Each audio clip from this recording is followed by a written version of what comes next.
The Terminator is an absolute classic, but does it stand the test of time?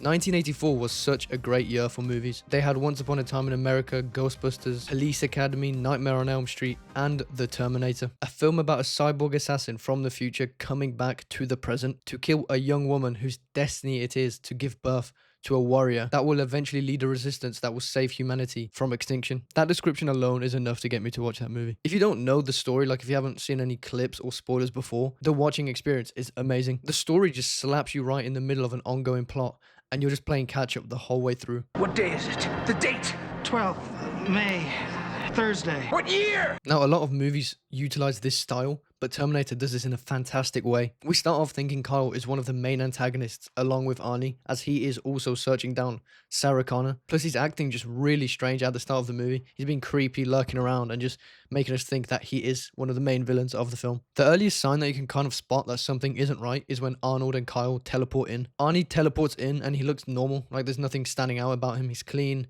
unscathed, just looks fine. Until we see Kyle come in. Now Kyle's scratched up, bruised, scarred, and looks very roughed up, especially compared to Arnie. This is one of the first signs that something isn't quite right. It isn't quite enough to make definitive claims, but it's enough to start putting two and two together yourself. The Terminator going for the wrong Sarah Connor at the start, I think, was a quick but good narrative decision. They explain later on that Skynet only had her name and address, so the Terminator had to individually kill each Sarah Connor living in LA. I think this is great. Instead of the script being lazy and having only one Sarah Connor in the entirety of LA, they actually added depth to the characters and the story, because when we find out the Terminator basically killed each Sarah Connor for nothing, it just makes you hate Skynet more. It's character development and emotional connection done right. Plus, the Terminator was just cool as fuck, man. The classic leather jacket, boots, and sunglasses just became iconic. At least that's what I see everywhere. I wasn't even born when this film was released, so I don't know. But Arnie just pulled up, killing everybody in this film, just not giving a fuck at all. He had that coldness that truly resembled a cyborg. Arnie was perfectly cast for this movie. He had minimal dialogue, a big intimidating presence, and that coldness that is required to play a cyborg. The Terminator kind of gave me Darth Vader vibes, in the sense of every time we saw Kyle and Sarah fighting him, there was absolutely no hope in my mind that they would survive, let alone beat him. This man was just indestructible. He healed like it was nothing and just tanked everything that came his way. He was like Jason's mum in Friday Part 1, but to me this worked and made sense. When you're watching it, you're not sitting there thinking, oh, that's unbelievable, or that doesn't make sense, because the man is a cyborg from the future, so his resilience totally makes sense. It would be kind of stupid if he was that easy to take down. Imagine a totalitarian government from the future that has an army full of cyborgs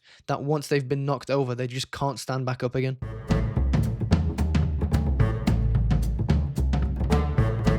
Or they just aren't waterproof. It would just be shit. The Terminator seems perfectly reasonable. Sarah Connor was a really good main character. I feel like modern movies make the young female protagonists that are being hunted either really annoying and weak, or really annoying and just overly unreasonably powerful. Whereas Sarah Connor felt completely realistic, not overdone, not forcing stupid agendas down your throat, just like an actual girl that is being hunted down by cyborgs from the future. The movie did a really good job at building up tension. That nightclub scene, for example, was just fantastic.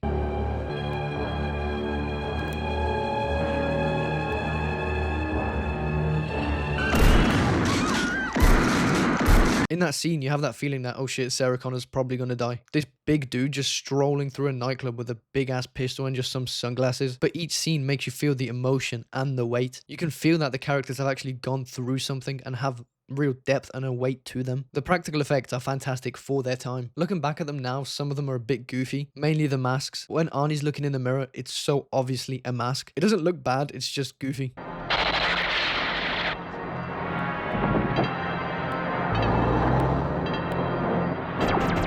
Kyle's reveal throughout the movie is fantastic. The further you get into the movie, the more obvious it becomes, but it still hits all the same. At times I thought Kyle was John, the savior of the humankind, but using a fake name, until he started getting a little too close with Sarah. Then I was like, okay, maybe not. We see the respect he holds for John and how hard he fights to protect Sarah. As the two main characters of the film, they are very likable, respectable, and emotionally engaging. The ending fight scene is still incredible. I like the Terminator being crushed by this huge hydraulic press. It does feel like something that could actually defeat the Terminator. Kyle's sacrifice was legendary, but almost pointless. If Sarah didn't crush the Terminator in the hydraulic press, then Kyle's death would have been as pointless as Yamcha's in the Saiyan saga.